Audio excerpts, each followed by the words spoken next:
Good morning. Ngasi nomajing numit kya mo yang minarase. Ado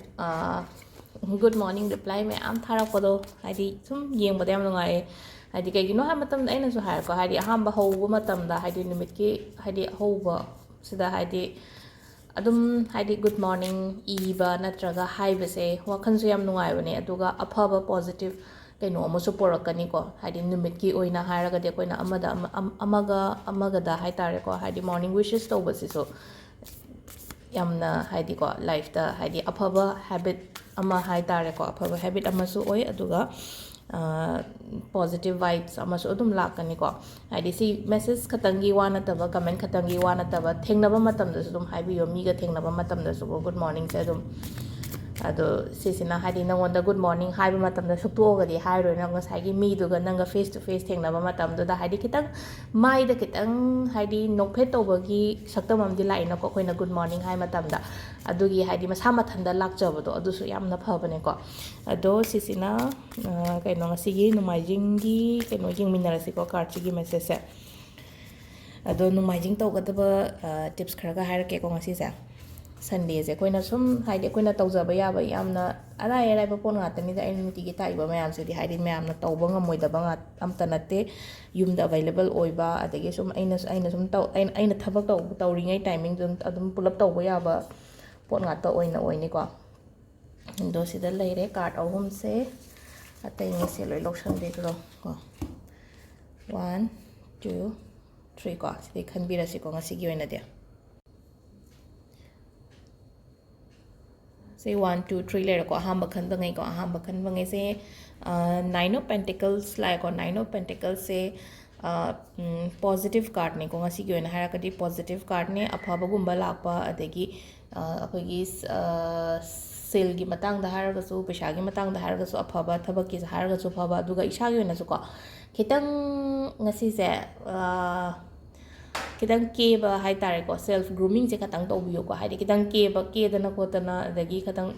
masan an layo ba ka aduga wakhan ju yam nuai thokna le biyo ko aduga number 2 se keno tawe ko hai wheel of fortune hai ga di afaba hai bani afaba nungai bu gumba lak pa khot ka nangi life da hajik se hai ko hai changake afaba gumba se lak ke khot ke na nangi nangonda haidi haijarakpa haitare ko ai nangi life ta hojik se laage aduduna haidi ready oibio haidi accept tawnabagi damakta haidi afaba se aigi yumda laktore gadun ai tho hangdoga ngairage haibagi mawong da haitare ko aduga ahum subagi sina age of cups hai ko age of cups se thabak gumba phatong lakpa yai ko hojik se ko haidi thabak haidi opportunities offer gumba ko mina mateng gumba pirakpa gumba makuting thoga haidi nangonda nang haidi thabak oiro natraga paisa sagi mateng oiro natraga any kind of haidi sida ko ado relationship su yamna haidi nuksina na chatkani ko ado si lairiba ngasi gi mayam se haidi relationship su kaishu thokpa problem leite adum yamna positive oiba message ngata la e ahuma ko aduga timing hana hairage ko haidi timing sina karam kanda phage hai matam sta ayuk ki pung taruka minute kuntra taruk tagina nundin ne pung ayuk ki drama thoiga minute ahum sa phai ama phare ko taruka minute kuntra taruk tagina drama thoiga minute ahum phawom leire aduga nundin nimayung bagina baroga minute kuntra hum doi dagina pung aniga minute ani phawom leire aduga nungda rongina pung manga dagina pung nipan nate nipan phawon amuina phai ko ado haidi gaigumba nipan gi matungna chathoke haragadi mapan makhai bu body yai ko ado khwaidagi phaba na ngasai gi manga dagi na nipan phaw se am phaba ado nipan gi matungna aina kenom tawge haragadi mapan makhai bu ka shu kai de ko haidi tawdaba yadaba thabak leiragadi taw adu tari avoid ti tawbiyo ko haidi aina yam important oire haragadi mapan makhai ba bo chon thabi ba ka shu kai de natraga nipan phawe mamang da lotion biyo aduga ahingi na mu baro makhai dagi na pung ani phawa ama leire na ko adu sisina timing leire ko sunday se akoi haidi akoina numit khudingi graha mamna loina mag rule tawe ha ko planet amamna loina rule tawe sunday harga di numit na hai tar ko san na ko numit ki puja suryadev ki puja hai koro hunda hai na khoina meter da harga na numit ki puja di nukti gi tawe khoina ko numit ki puja se ayuk tum hogola ko nukti gi khoirame adubu sunday sina Sunday da fazana tawbasina ko yamna special oiba result phangani ko haidi sida aina nomaijing numit sida yam fazana taw ising gumba ga se ko ꯈꯨꯖꯥꯏꯒꯁꯤꯅ ꯀꯩꯅꯣ ꯇꯧꯔꯒ ꯁꯨꯃꯥꯏꯅ ꯄꯥꯏꯔꯒ ꯑꯩꯈꯣꯏꯒꯤ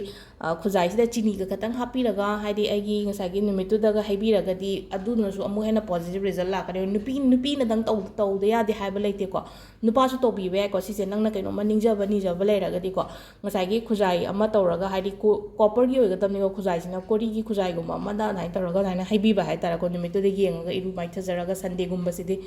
ꯊꯕꯛ ꯆꯠꯀꯗꯕ ꯂꯩꯇꯕꯅꯤꯅꯀꯣ ꯁꯤꯁꯦ ꯐꯖꯅ ꯇꯧꯕꯤꯕ ꯌꯥꯏꯀꯣ ꯑꯗꯣ ꯑꯃꯨꯛ ꯑꯐꯕ ꯄꯣꯠ ꯈꯔ ꯍꯥꯏꯒꯦꯀꯣ ꯁꯨꯝ ꯑꯩꯈꯣꯏꯅ ꯇꯧꯕ ꯌꯥꯕ ꯈꯔꯀꯣ ꯀꯣꯔꯤꯒꯤ ꯄꯥꯇ꯭ꯔꯁꯦ ꯍꯥꯏꯗꯤ ꯀꯣꯔꯤꯒꯤ ꯀꯣꯟꯒꯨꯝꯕ ꯍꯥꯏꯔꯁꯤꯅꯦ ꯀꯣꯔꯤꯒꯤ ꯂꯥꯏ ꯙꯨꯛ ꯊꯥꯕꯒꯤ ꯑꯩꯈꯣꯏꯒꯤ ꯈꯨꯖꯥꯏꯅꯤ ꯍꯥꯏꯔꯁꯦ ꯄ꯭ꯂꯦꯠꯅꯤ ꯍꯥꯏꯔꯁꯦ ꯅꯠꯇ꯭ꯔꯒ ꯀꯝꯕꯤꯅꯤ ꯍꯥꯏꯔꯁꯦꯀꯣ ꯁꯤꯒꯨꯝꯕ ꯄꯣꯠꯁꯦ ꯃꯤꯉꯣꯟꯗ ꯀꯩꯅꯣ ꯇꯧꯕꯤꯌꯣ ꯃꯤꯉꯣꯟꯗ ꯒꯤꯐꯀꯨꯝꯕ ꯇꯧꯕꯤꯌꯣꯕ ꯍꯥꯏꯗꯤ ꯃꯤꯉꯣꯟꯗ ꯒꯤꯐꯀꯨꯝꯕ ꯇꯧꯕꯁꯤꯅ ꯀꯃꯥꯏꯅ ꯇꯧꯒꯦ ꯍꯥꯏ ꯀꯥꯟꯁꯤꯗꯀꯣ